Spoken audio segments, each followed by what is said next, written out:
Hi, and welcome to Synchronicity. I'm your host, Marie Benard, and today we are speaking with Dr. Stuart Eisendrath. He is a senior clinician and research psychiatrist at the University of California in San Francisco, and he's the founding director of the UCSF Depression Center. You can find him at stuarteisendrath.com, and he's here today to talk about his book, When Antidepressants Aren't Enough. And it's all about mindfulness-based cognitive therapy, which is evidence-based, very effective therapy for treating clinical depression. So welcome to the show, Stuart. Thanks for having me. Thanks for being with us. So I noticed John Kabot-Zinn on the back of your book gives you an endorsement. He says, Stuart Eisendrath was the first to bring mindfulness to people with treatment-resistant depression and show that it can be of major benefit. And mindfulness-based stress reduction is what John Kabot-Zinn brought to North America, and you specialize in mindfulness-based cognitive therapy. Can you talk a little bit about what those two things are and what the difference is? Well, there's a lot of overlap between the two mindfulness-based approaches.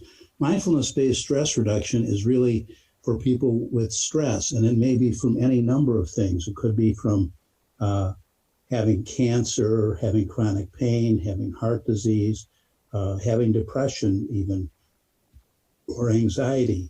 It can be used as a sort of general treatment for reducing stress. Mindfulness-based cognitive therapy was really built on the framework of mindfulness-based stress reduction and is more focused towards anxiety and depression. So it's more specific to those conditions, although there's substantial overlap between them in many respects. Thanks, Stuart. There is a place that offers both MBSR and MBCT here in Vancouver, where I live, but they specifically say that it's not really intended for people who are currently suffering from depression. Is that just them, or is that the whole MBCT program? Well, I think it's just them, actually. Mindfulness-based cognitive therapy was originally developed for people who had fully recovered and as a treatment to prevent relapse. So it was used for people who were fully recovered and as a way to deal with what is likely in depression, that you'll have another relapse. If you have an episode of depression, it's likely that you'll have one relapse within 10 years. If you have two episodes of depression, it's likely you'll have another relapse within 3 years. So depression tends to be a relapsing illness. And that has important effects on needing some type of treatment that will prevent that. Now, unfortunately, depression is such a challenging illness that the most common treatment for it, which is antidepressant treatment, although there are other treatments, but antidepressants are most commonly prescribed, doesn't help all people. So people who get one course of an antidepressant have a 30% chance of fully recovering. If they get a second course of a different antidepressant, they'll have an additional 20% chance. So that means after two full treatments with antidepressants, only 50% will have recovered and 50% won't. So we really wanted to develop a strategy of that would empower people to have further recovery. And we took the existing mindfulness-based cognitive therapy and through a research study, developed it to be applicable to people who still had active depression. That's why we're a little bit different than the program that you described. Thank you. So that's what you offer at the UCSF Depression Center?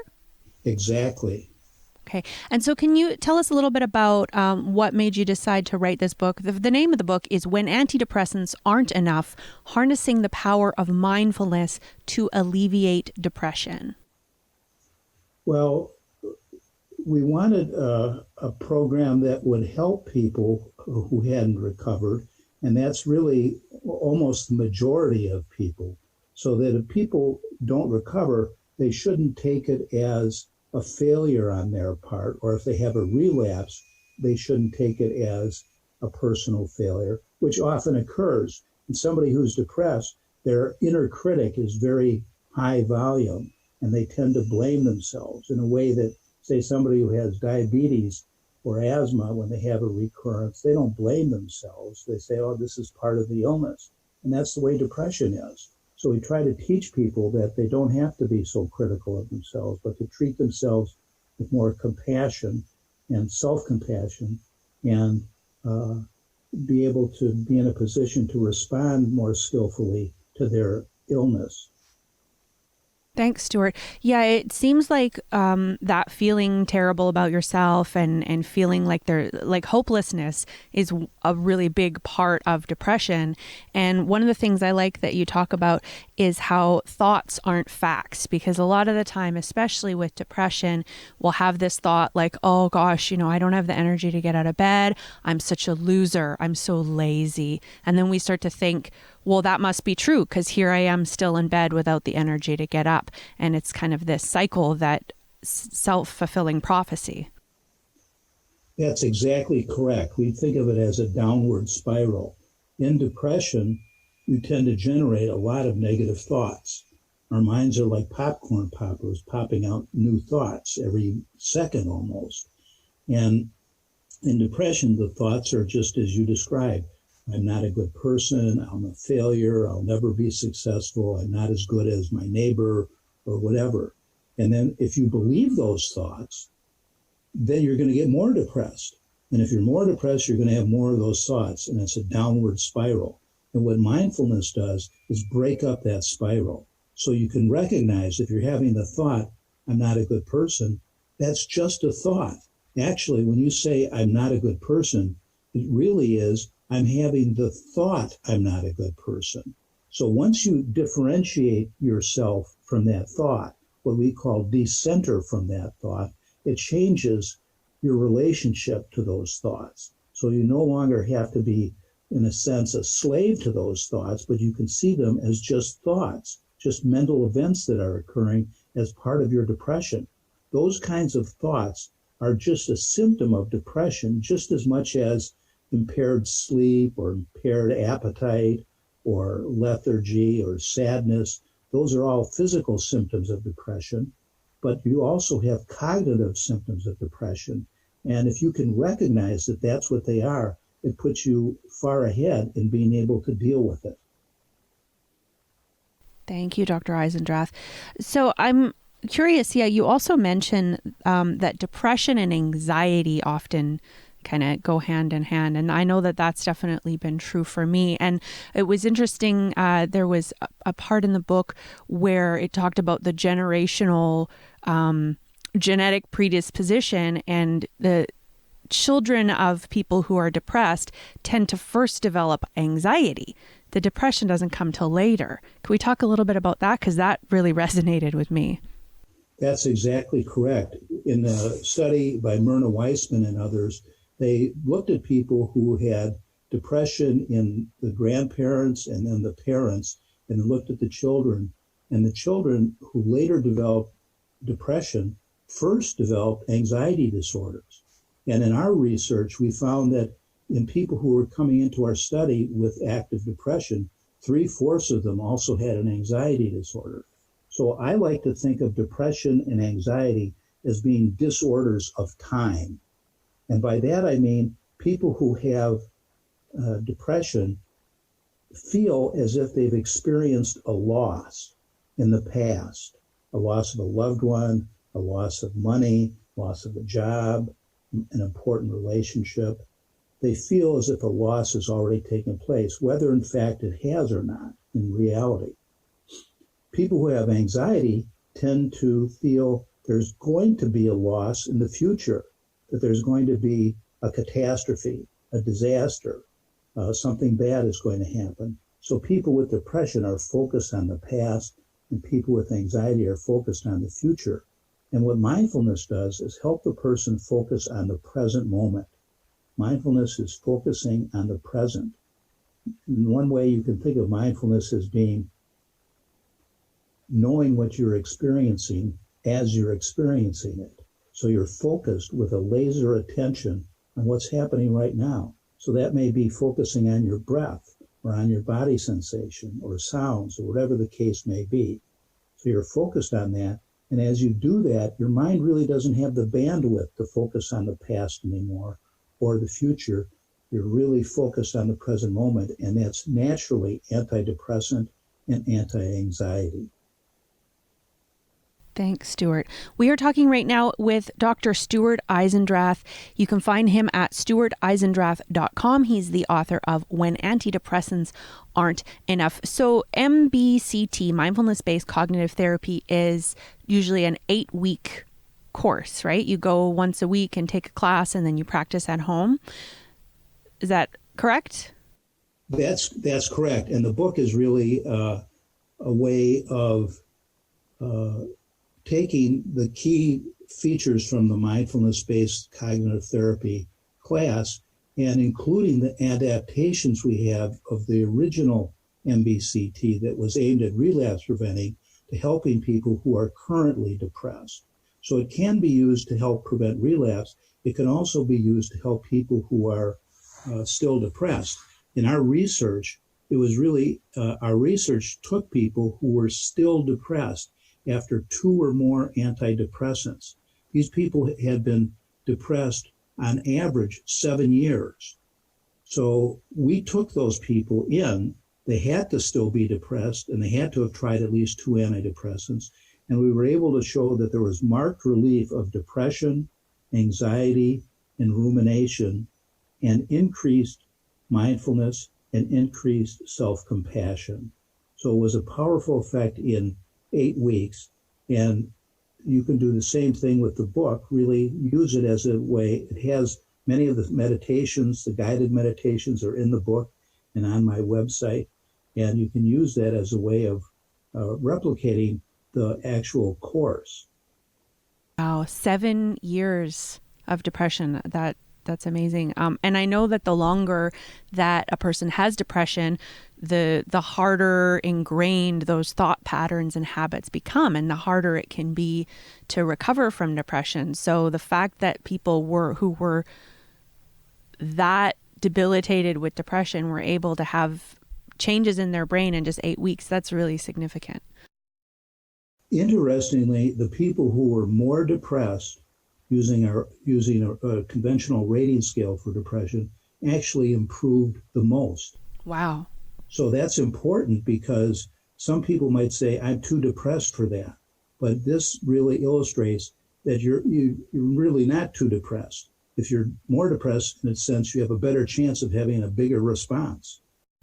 Wow. So I kind of have the opinion or the expectation that an 8-week course where there's a teacher and there's other people there is going to be more beneficial.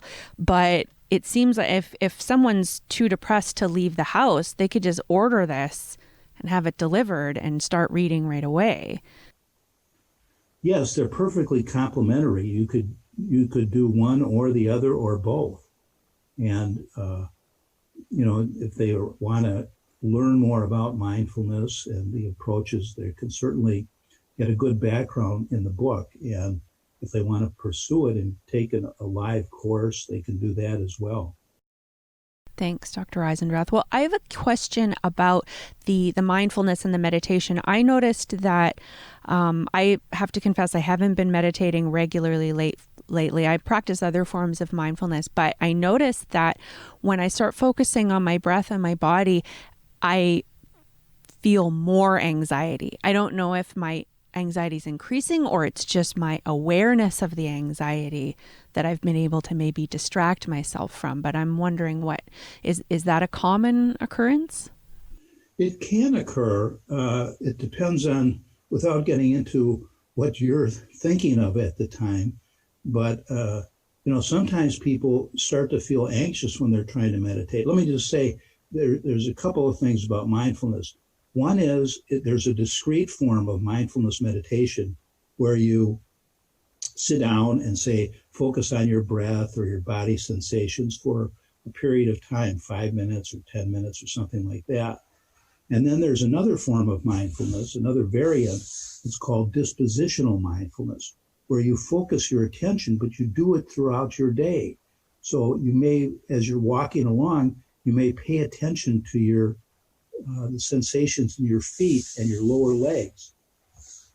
And or when you're in the kitchen chopping vegetables, notice what it's like to do that. So you're not doing a specific sitting meditation, you're really paying attention throughout the day. And that can be just as powerful as a discrete meditation. So it's hard to say what's right for one person is right for another. You really have to try these different techniques. One of the ones I mentioned in the book is a walking meditation. So you're not focusing on the breath at all. You're focusing on the sensations as you walk. The thing about it is it's the same in either form. What you're doing is focusing your attention. And when your mind wanders, say when you're walking, when your mind wanders from your feet sensations, you just gently and kindly bring the attention back to the feet, just as you might do if you're doing a breath meditation when your mind wanders. One thing that people have with meditation often are misconceptions. And I don't know if that's a factor in you're feeling more anxious when you try to do it, but it could be, where people have the misconception that I should be able to lock my attention onto the thing I'm focusing on. And if my mind wanders, I'm not doing it right. Mm-hmm. Nothing could be farther from the truth. Your mind wandering is normal, and it's part of the meditation. What's important about mindfulness is I focus on my breath and my mind wanders. Instead of being critical of myself and saying, geez, I'm a failure at meditation, or other people can do it better than me, you say, I just noticed my mind wandering. You can congratulate yourself on noticing that, and then gently and kindly bring the attention back to the breath and realize that mind wandering is normal. Even in people, Buddhist monks who meditated for thousands of hours have mind wandering. It's a normal thing and not something to be critical about or feel anxious about. I'm not sure if that resonates with you at all, but it's possible. Yeah, and I think that's probably a symptom of depression and anxiety too, is that feeling of the worry of I'm not getting it right, that need to make sure that it's following this rigid set of rules.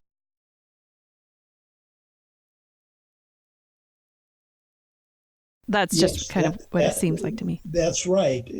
That some people have the idea that it's supposed to be, sitting on a cushion in a lotus position. And if I can't do that, I'm not a real meditator. And meditation, as the meditations on my website show, can be as little as 3 minutes of focusing on different sensations. And nobody knows really what the right dose of meditation is. Some people say 24 minutes a day. Some people say 10 minutes a day. And some graduates of our program do it 3 minutes a day. We have one meditation that is very useful for people. It's called the 3-minute breathing space. And people can do it sitting on a bus or sitting in the airport or sitting on a plane. You can do it wherever they are in just 3 minutes. And it helps bring them into the present moment and let go of the past and the future. So there's no ritual that is absolutely necessary. It's whatever works for you. Mm. Or even at work in a meeting or standing in line at the grocery store or something like that. Those moments when we feel like we want to reach for our phone, that might be a good time to practice some breathing. That's right. Sometimes, you can do a 3-breath meditation. Just focus on your breath for 3 breaths. And that may be enough to really break up rumination and anxiety. So it can be, I've done 3-minute breathing spaces while I'm talking to technical support in the Philippines. You can really do it in a variety of places. You can find little spaces in your day where you can do it. Thanks, Stuart. So can we talk a little bit about anger and how it relates to depression? Well, anger is related to depression in several ways. Often in depression, there's a sense of irritability and anger at others that may occur as part of the depression. But I like to think of it really as in depression, there's often some buried anger that you can get at by asking the person, who are you depressed at? And you may find, for example, a woman came in who was depressed, and the situation was that her spouse and her had moved to San Francisco, where I'm located, and she had to give up a job to do this in the city where they had been living previously, because her spouse got a wonderful once-in-a-lifetime opportunity job. So she really felt depressed about losing her job, which she loved, and in a sense was depressed at her spouse for taking her out of this situation. And as she was quite stuck in a depressive state, but as she became more mindful and started to see that she was locked into those angry types of thoughts, that she was able to respond more skillfully to them. Rather than just being stuck with them, she was able to move beyond and start taking skillful steps. She was able, for example, to start volunteering at an organization, and she actually eventually got a job that was quite similar to the one she had left and was very gratifying for her. And as she did that, her depression melted away and her anger melted away and her relationship with her spouse improved. Thanks, Stuart. Was that the same woman who had said that she felt this anger, but she didn't want to feel it because the person she was angry with hadn't done anything wrong? I remember that as part of the book, and I feel like that happens to a lot of us, is this feeling of anger, but then not validating those feelings because we don't want to be angry at that person for whatever reason. That's correct. I don't think it was the same woman, but it was another one who she and her husband had been planning to take an around-the-world cruise when they both retired. And before they could get on the cruise boat, her husband had a heart attack and required coronary artery surgery, bypass surgery, and wasn't able to go on the trip. And it wasn't his fault. I mean, he wasn't trying to have a heart attack, but yet she held some disappointment and anger about the situation. And how could she express anger at him, because it wasn't his fault, and she loved him, but there was some anger, and learning that getting in touch with the feelings allowed her to allow them. Yes, she wasn't so controlled with the anger. What we use for helping people with their anger is a procedure called RAIN, where you recognize, the R stands for recognize, okay, I have some angry feelings. There's some anger there. And A stands for allow. Like, instead of trying to deny I have anger or be critical of myself for having anger, I allow it. There's anger, and I have to acknowledge it and accept it just as it is. And I is to investigate it. What's going on with the anger, and what's driving my anger right now. And then N is really non-self, observing yourself really having the anger. And that non-self is really important, because you could say,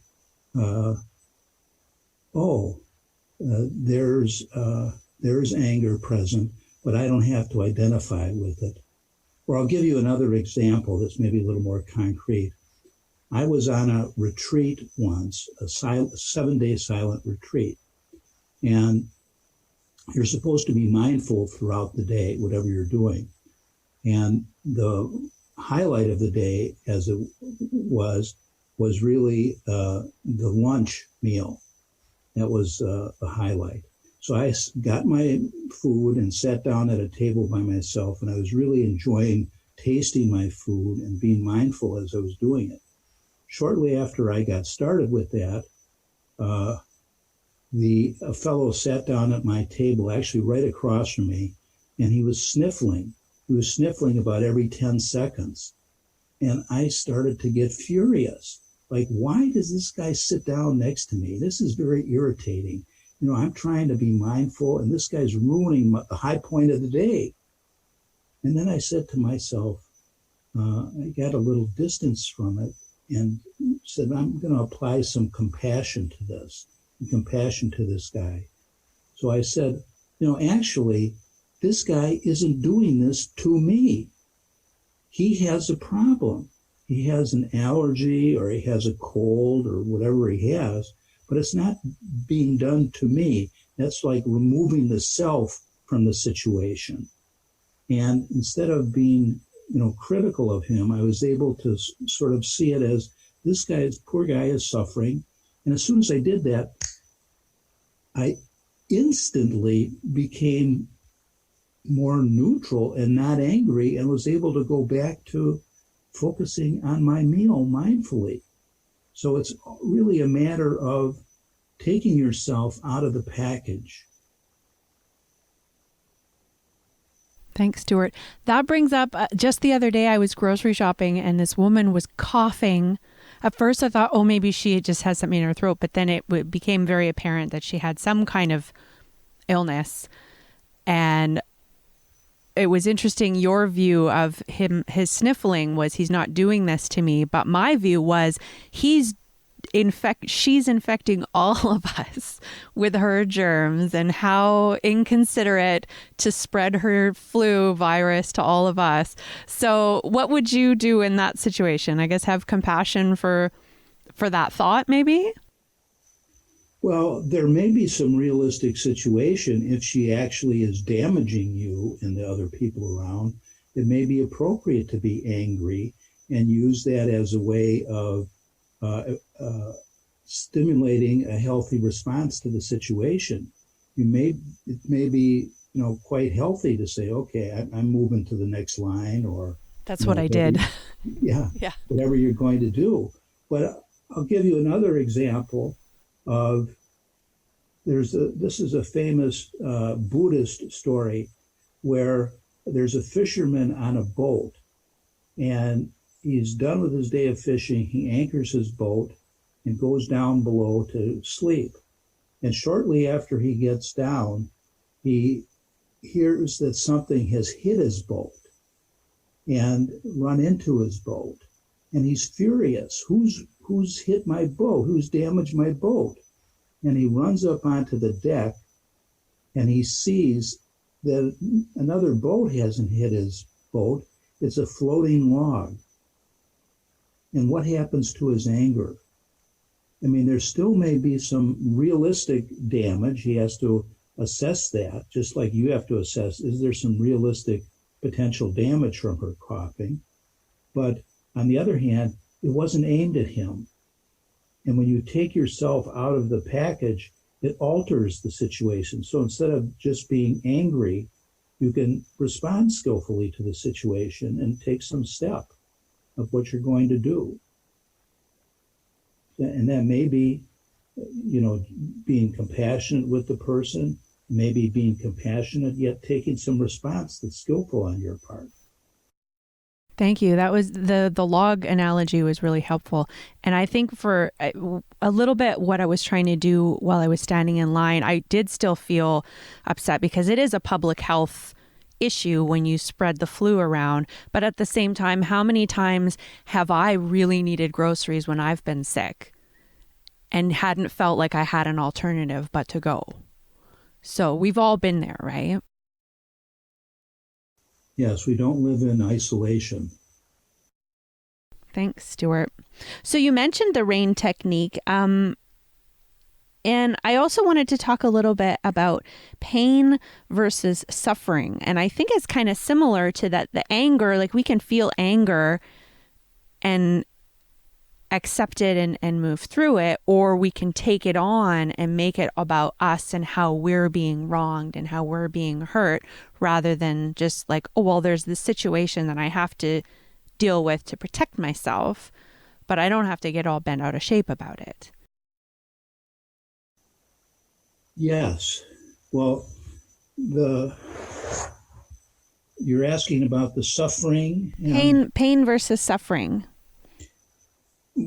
Well, we like to think of pain as being some stimulus that you have, and it may be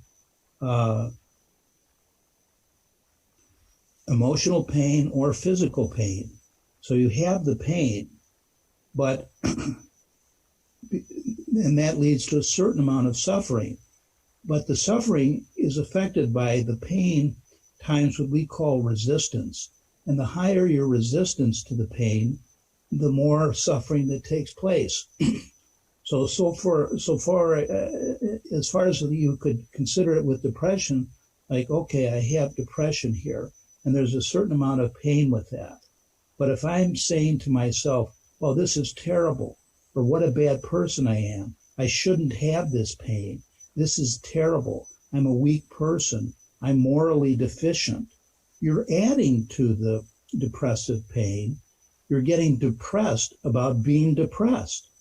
And actually, the suffering then increases. So if you can diminish the resistance to it, you still have the pain to deal with, but it's more related to the degree of pain that you have and not due to the resistance. Thanks, Stuart. And I think we also need to remember that all of those thoughts are a normal part of depression. And going back to the start of the interview where we talked about the fact that thoughts aren't necessarily factual. That is a very good point, because if you have the thought, I'm a weak person, if you believe that thought, you're going to get more depressed. If you have the idea that what we call decentering from the thought, if you have the thought, I'm a weak person, but you say, actually, I'm having that's a symptom of depression, it changes your relationship to that thought. So you're still having the thought, because you're right. In depression, you get certain common thoughts. We know already what the top 30 thoughts are in depression. It's been worked out. And for any one person, they have their own top 10 negative thoughts. And when you have those thoughts, if you say, well, I'm a weak person, or I'm not a good person, or whatever, I'll always be a failure. If you have a thought like that and you don't believe it because the thought is not a fact, it's a lot different than saying, oh yeah, it's true, now I feel even more depressed. So if you can shift your vantage point on that thought, it is very powerful in terms of being antidepressant. Thank you. But it does feel true. Someone with diabetes who had to take an insulin injection wouldn't be like, oh, I'm such a loser that I need this. I should be stronger and be able to live my life without the insulin. But when we are going through depression and we have that thought, I'm such a loser, I'm lazy, I should be doing better, it feels really true. Well, that's right. And that illustrates the point of our mind is not our friend all the time. You know, we have a tendency to believe our thoughts. It's like, my mind is telling me this, it must be true. But in fact, in depression, a lot of what our mind tells us is not true. So even though you really believe it, you have to really challenge those thoughts, and actually, most particularly, the thoughts you really believe. So if your friend, if you email your friend and you don't get a response, you say, I'd like to email you and let's go out for dinner or something, and you don't get a response from your friend in any timely way. So you could say, oh, well, maybe they don't like me anymore. Or, maybe they've got other things to do. Or they're angry with me. You could come with all kinds of negative ideas about it. But if you're mindful about the situation, you can step back and say, oh, well, are there some alternatives? Maybe they're too busy. Maybe I didn't actually send the email out. I've had this problem myself, where it's sitting in my outbox and my computer hasn't synced up to send things out. When you're wondering why somebody didn't respond to your situation and find out you never even sent it. And, or they're too busy. Their inbox is overflowing for any number of reasons that don't have anything to do with you. And that changes your entire perspective. If you believe they're rejecting you, there's a likelihood of depression. If you believe it went into their spam box, you feel something completely different. So there's a lot of variability in how you respond to the situation. Thanks, Stuart. I work with people who have psychosis. And as you're talking about all those thoughts and the way that we can tend to believe them so strongly, it almost feels to me like a form of delusion. That is an excellent point. And it could be considered to be a form of delusion, that it's not completely out of touch with reality. So it may not be delusion like somebody with an overt psychosis, but yes, it could be considered a delusional thought, that a person has these negative thoughts that are really sort of fixed in their mind because of their stance in life. It can be a delusion. It can be sort of like a suit of armor that we walk around with at times, and not realizing we're wearing that suit. And we're wondering why, people aren't getting close to us, for example. But really, it's something that we're bringing with us as we move through life. And it can be just as powerful as delusions in other settings. Thank you. We are speaking with Dr. Stuart Eisendrath. He is the author of When Antidepressants Aren't Enough, Harnessing the Power of Mindfulness to Alleviate Depression. You can find him on his website, stuarteisendrath.com. Can we talk a little bit about acceptance and living with depression? Because as you've said, people who have suffered one bout of depression or multiple periods of depression, it can be cyclical. It can happen again. So even if you have all of these skills, depression can still come back. Yes, that's right. Depression, is challenging to deal with. Acceptance is not resignation. Sometimes people confuse those things, that you mean I should just, acceptance means I should just resign myself. I'm going to have a life of unhappiness. No, that isn't really what acceptance is. Acceptance is acknowledging, okay, it's there. There it is. And that really puts you in a position of responding skillfully to it. Instead of saying, okay, I just have to resign myself. That isn't what I'm saying at all. I'm saying, you say, okay, I have depression. What am I wanting to do with it right now? Do I want to, see a psychiatrist? Do I want to adjust my medication? Do I want to do a meditation? Do I want to take a class in meditation? Do I want to read a good book on meditation? Whatever the case may be, you can actually respond skillfully when you acknowledge, yes, I am depressed, and accepting that's present, but accepting it really has other aspects to it, because treating it with self-compassion, you could say to yourself, poor Stuart, you're suffering from depression right now. I'm feeling compassion towards you. You can say to yourself, look, if you have depression right now, you're not alone. People with depression tend to think, oh, I'm the only one suffering. Everybody around me is happy as can be, and I'm, this wretched person who's suffering. Well, what do we know? We know from the World Health Organization that today there are 300 million people in the world suffering depression. So suffering depression is really part of our common humanity. And that's bringing self-compassion to your situation so that you can say, okay, I have this right now. It doesn't mean I'm a bad person. It means like the diabetic who has an exacerbation. I'm having an exacerbation right now, but it doesn't mean I'm a weak person or lacking in morality or anything else. And I can choose to go on with my life despite having depression. I can go on and do things. Whereas if you don't have that, you tend to say, I can't do anything because I'm depressed. That's been my experience since finding effective treatment, because my depression wasn't really helped by antidepressants either. And what would happen is I would have a depression that would last for quite some time. My whole life would fall apart.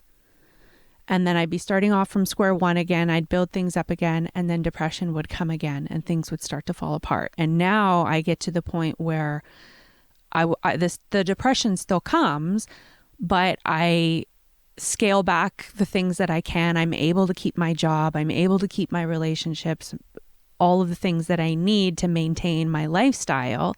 And I just kind of push away the extra stuff that's unnecessary, and I take better care of myself. And then the depression eventually passes. It feels like it's never going to, but eventually it does. Well, when it feels like it's never going to pass, that's actually a thought you're having that it's never going to pass. That's a depressive thought. And when you recognize that and say, there's a depressive thought, if you believe it, you're going to feel more depressed. If you say it's a symptom of depression, when I feel better, that's going to pass away. And you know from experience that happens. But those depressive thoughts, if you notice them, you tend to have the same thoughts when you're in a depressive episode. Characteristically, a person has their own top 10 thoughts. But you know when you're not depressed, those thoughts fade away, or the belief in them fades away. If you have the thought, I'm not a good person, when you're depressed, you believe it. But when you're not depressed, it tends to go away or greatly diminish in the power of belief. So what does that tell us? It tells us that thought, I'm not a good person, is just a thought. It's not a genuine fact about how you are as a person. It's a symptom of depression. And once you start to recognize that, it really puts you in a position of dealing differently with your thoughts and differently with depression, because you're not stuck, criticize. You still have the pain of depression. I'm not trying to minimize that. I know it's a very painful state, but you're not stuck in believing those kinds of symptoms that occur. Your mind is not your friend when you're depressed. And in fact, you'd be wise to challenge a lot of what you're thinking when you're depressed, because your mind is generating so many negative thoughts. We tend to believe our thoughts. I'll give you an example from my own life that when I first started to illustrate this point, when I was in college during the Vietnam War era, we had a student protest that I was participating in, and the police lined up and were going to, we were occupying an administration building at the university, and the police came in a lineup and started beating up the students. I saw this, so it wasn't like I heard about it. I actually saw it. Yet when I read about it the next day in the newspaper, it was written up just the opposite. It was written up as if the students attacked the police. And it was the first time in my life I realized what's written in the newspaper, just because it's written in the newspaper, doesn't make it so. And it's the same thing with your thoughts. Just because you're thinking them, it doesn't make it so. Your thoughts in depression are not your friends.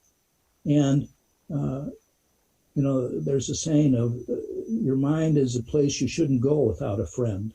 That's kind of the same thing here. When you're in a depressive state, you have a lot of these thoughts, and you have a tendency to believe them because they're like that newspaper article. You think they're correct, but they're not. Wow, that's a powerful illustration. Thank you for sharing that. And I appreciate you pointing out also the difference between thoughts and feelings. When I say that it feels true, that's not a feeling, that's a thought that I'm having. Exactly. Yeah. Exactly. Thank you so much. Well, we are speaking with Dr. Stuart Eisendrath. He is the author of When Antidepressants Aren't Enough, Harnessing the Power of Mindfulness to Alleviate Depression. We have just a few minutes left in the show, and I'd like to leave it to you of what you'd like to talk about next. But I'm also curious, before we wrap up, what's the best way for people to move through this book? What's the fast way? The best way. So are people, before people pick up the book, are they going to, sometimes people want to read a book cover to cover. What can people expect as far as the effort and work and stopping and starting that they're going to have to go through? Well, the book is aimed at being very accessible to people, and there are chapters that focus on different elements about what mindfulness is and how to carry out your practice. And with each chapter, there are meditations that are on my website that are actually available for free and that are keyed to the chapters. And they illustrate the points in the chapter. And the meditations are really fairly brief. So we're not asking people to sit and focus on their breath for 45 minutes at a crack. It's really aimed at, being something that's workable for a lot of people. They may be 3-minute breathing meditation, they may be 10-minute breathing meditation, or walking meditation. There's a really, I like to think of it as a buffet of different meditations. And by the end of the book, you can come up with your own practice. When you finish the book, and you work through the different meditations, you'll have a set of practices that work for you.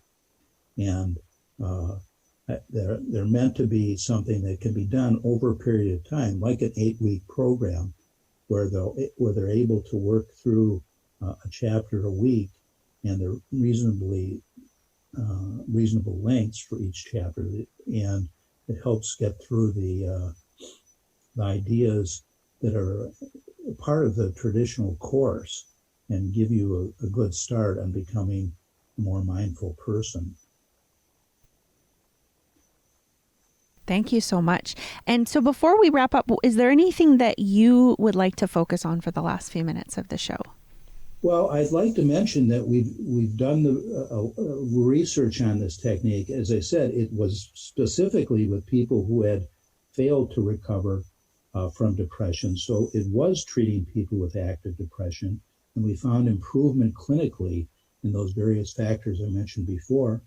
But importantly, we measured actual brain function in people using a functional MRI. So we looked at people before and after the 8 weeks, and we found definite shifts in brain function over those 8 weeks. So the people who had high levels of emotion production, areas like the amygdala, the warning center of the brain to begin with, actually were toned down by the end of 8 weeks. So you could think of this, and I've explained this more in the book, but if you can think of this, this mindfulness meditation is not just smoke and mirrors. It's really changing the way your brain functions. And by improving the emotion regulation areas of the brain and toning down the warning systems of the brain that are so active in depression and anxiety states. So it's a powerful technique. It's helpful to people clinically. It's very useful, and it's backed up by scientific research. Beautiful. Thank you so much. So the name of the book, again, is When Antidepressants Aren't Enough, Harnessing the Power of Mindfulness to Alleviate Depression. It is clinically shown to help and improve. It's at least worth a try. If you're struggling with depression, pick up the book or try to get a course. And hopefully it can help you. And come back, and if you do read the book, come back and post your comments here on YouTube if you'd like to comment below and let us know how it's working for you. Seems like you want to say something more. No, I just wanted to thank you for having me on. I appreciate it, and I hope your listeners find some helpfulness with this technique. Thank you so much to Stuart, and thank you. Oh, again, Stuart's website is stuarteisendrath.com. And thank you so much for being with us today. I want to send you so much love. Be well. Namaste.